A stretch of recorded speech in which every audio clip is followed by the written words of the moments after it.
Imagine this: a fox darting across a field, sly and cunning, testing out dozens of tricks to get by. Now, picture a hedgehog, small, slow, seemingly vulnerable, but with one big defense: it curls into a ball of spines and almost nothing can touch it. The ancient Greek poet Archilochus gave us this parable. The fox knows many things, but the hedgehog knows one big thing. Isaiah Berlin, the philosopher, transformed it into a lens for human thought and leadership. So let me ask you, in life, are you more fox or more hedgehog? Welcome to this episode of the Neurokrish Immersion on the Fox and the Hedgehog. We are learning some leadership lessons from Isaiah Berlin's famous parable. Take a moment. Ask yourself, do you scatter your bets, experiment with ideas and adapt? Or do you dig deep into one big idea and defend it with all that you have got? This may be the choice that defines your leadership. Right now, as you are listening to this, you're either a fox leader or a hedgehog leader.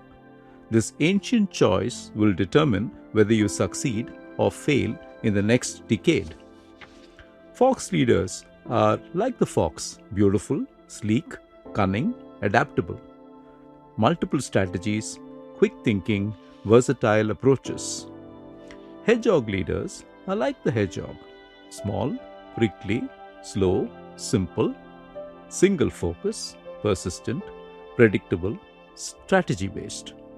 Now think about this. The fox tries to attack the hedgehog repeatedly. Every time, the hedgehog has only one play, which is it curls itself into a ball of spine, preventing the fox from attacking it. Yet, the fox keeps trying. The most successful leaders and companies in history almost are all hedgehogs, and that is what we're going to look at in this episode of the Neurokrish Immersion. Now, the fox uses countless strategies. It sneaks, it pounces, it races. It's smart, resourceful, creative. Yet, it is always defeated by the hedgehog. Why? Because the hedgehog knows one thing perfectly, which is to roll into a spiky ball. It's a simple, focused strategy, and the hedgehog never gets caught. Just like the fox and the hedgehog, fox companies chase every opportunity. Hedgehog companies master one core competency. The simple strategy often beats the complex one. Isaiah Berlin, in 1953, classified every great thinker in history using this animal parable. This was Berlin's genius. He said hedgehogs had one big vision, persistent focus, and unified philosophy that guided every decision. Foxes, he said, had many strategies, adaptable thinking, multiple perspectives for each situation. The leadership question for you: are you building your career on hedgehog focus or fox adaptability? Indeed, thinkers from Plato to Shakespeare have carried these archetypes into philosophy and art.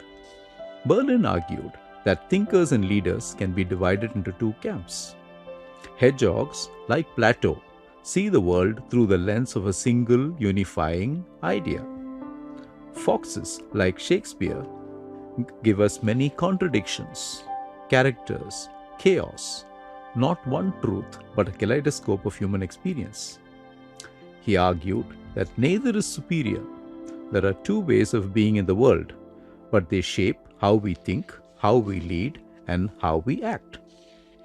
Now, Plato was the quintessential hedgehog. He built history's most influential philosophy into one obsessive idea: perfect forms are more real than physical reality. He said, perfect forms guide everything. Every question has one true answer.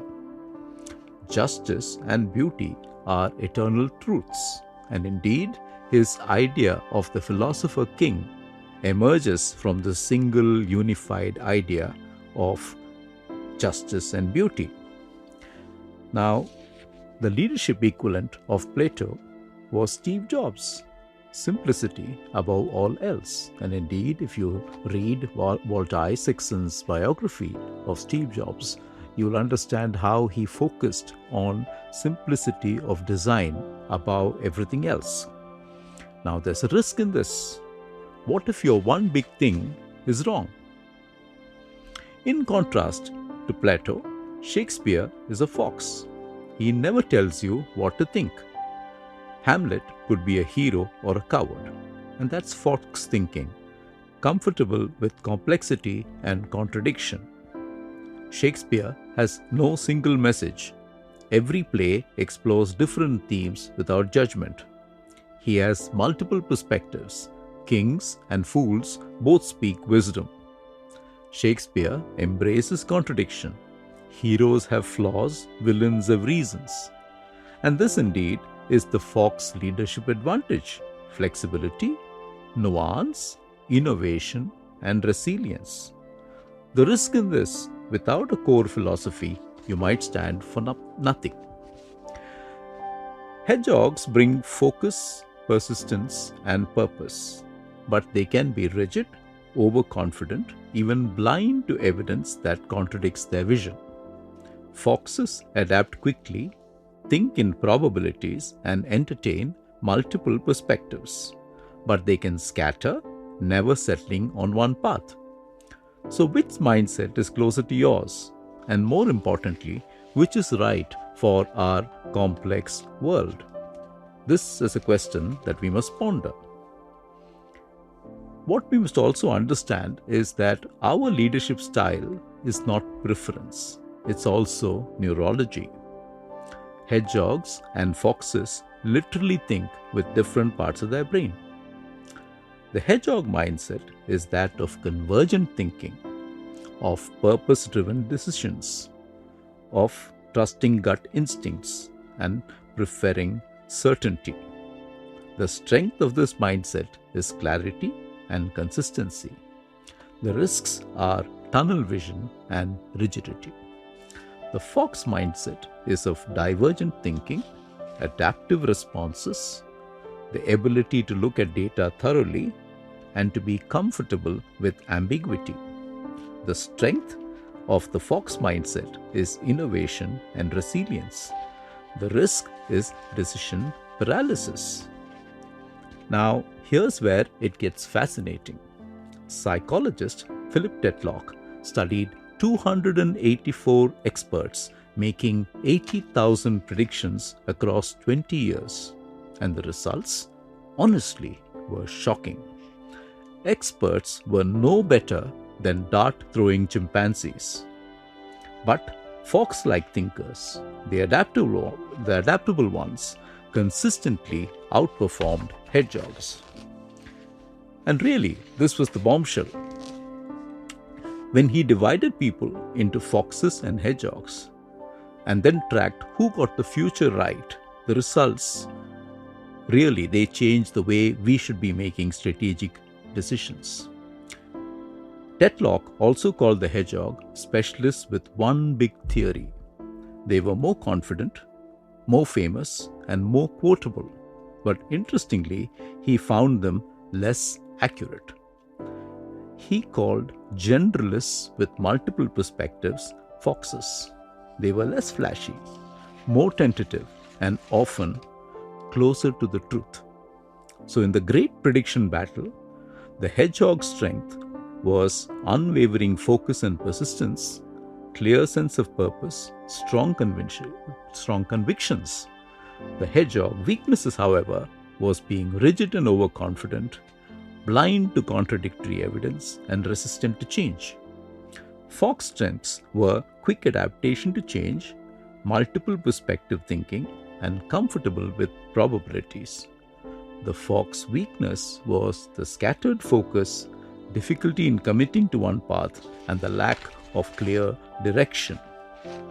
There were 4 cognitive advantages that made foxes winners. Foxes won by being more honest about what they did not know.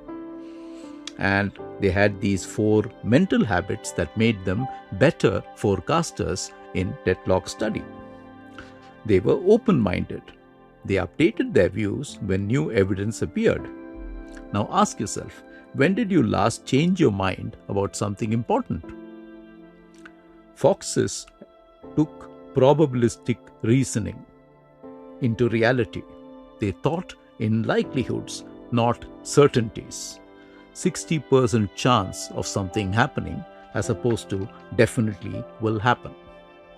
Foxes were also good at taking diverse perspectives. They borrowed ideas from many frameworks. Now, for example, ask yourself, how many different industries do you study for insights? Foxes were also good in tolerating ambiguity. They accepted complexity rather than oversimplifying it. They were comfortable with "it depends" answers. And indeed, this mirrors what is called the super forecasting revolution. Ordinary people with no security clearance were found to consistently outpredict CIA analysts who had classified information. And here's how they did it. In this study, the challenge was to test thousands of ordinary people on geopolitical predictions. The result, they outperformed professional intelligence analysts with classified access. And the discovery was that superforecasters emerged as consistently superior predictors. And what was the profile of the superforecaster? Fox-like thinking, growth mindset, numerical literacy, and intellectual humility. These skills can be learned. Right thinking process beats privileged data access. So, who beats the experts? Not analysts with decades of training, but ordinary people with fox-like minds. And once again, remember, the superforecaster is flexible, humble, opening to change their minds. Wisdom is therefore not in certainty, but in adaptability. Now let's look into the neuroscience of this, which helps us understand why. The hedgehog temperament aligns with the default mode network, the brain's narrative system that builds coherent stories about who we are and why life makes sense. But it can become rigid by filtering out inconvenient facts. The fox temperament, on the other hand, taps into the frontoparietal executive network, the brain's flexibility hub, handling task switching, working memory, and adaptation. It thrives on ambiguity and novelty, but sometimes lacks coherence. The truth is, we need both the hedgehog's meaning-making and the fox's adaptability. And therefore, the hedgehog uses his default mode network more to create coherent narratives and filter contradictory information, which puts him at risk of being resistant to correction and missing important signals. The fox uses the frontoparietal executive network for complex problem solving and cognitive flexibility, the ability to change one's mind. The strength is adaptive learning and probabilistic thinking. What is your practical takeaway? You can train your brain to think more like a fox through meditation, diverse experiences, and active error correction. This plays out in business too. Jim Collins, in his book Good to Great, described the hedgehog concept. Great companies focus on one thing they do best that drives passion and economic growth. For example, he compares Abbott Laboratories and Upjohn. Both were family-run companies at a certain time. Both were at an equal place at that point in time. However, Abbott Laboratories stuck to diagnostics and nutrition and thrived. Upjohn spread itself thin like a fox and eventually it got absorbed by Pfizer. So sometimes hedgehog focus is the path to greatness. But then we live today in a VUCA world, volatile, uncertain, complex, and ambiguous. And indeed, fox-like agility is essential. Think about your own work at this time. Where do you need hedgehog focus? Where do you need fox-like agility? Now, what was Collins' revolutionary business discovery? If foxes are better predictors, how did Jim Collins discover that hedgehog companies dramatically outperform fox companies? The answer reveals when to be a fox and when to be a hedgehog. For strategy formation, use fox thinking to understand your market and find your competitive edge. For strategy implementation, use hedgehog focus to execute relentlessly on that edge. The hedgehog concept: great companies thrive with one unifying focus. Simplicity beats sophistication in business execution. Knowing when to switch between fox and hedgehog modes is the ultimate leadership skills. And remember that we do live in a VUCA world, volatile, uncertain, complex, and ambiguous. And let me take the opportunity to remind you that we've spoken about the VUCA world also in our podcast, Trumping in a VUCA World, where we asked the question, how does Donald Trump thrive and how does his approach thrive in a VUCA world? So here's the real lesson. It's not fox or hedgehog. It's knowing when to be each. It's important that we hold vision and clarity like the hedgehog. But it's also important that we adapt and adjust like the fox. Neuroscience shows us that resilience comes from balancing our two networks, the default mode network and the frontoparietal executive network. Leadership also comes from balancing vision with agility. The wisest leaders don't choose.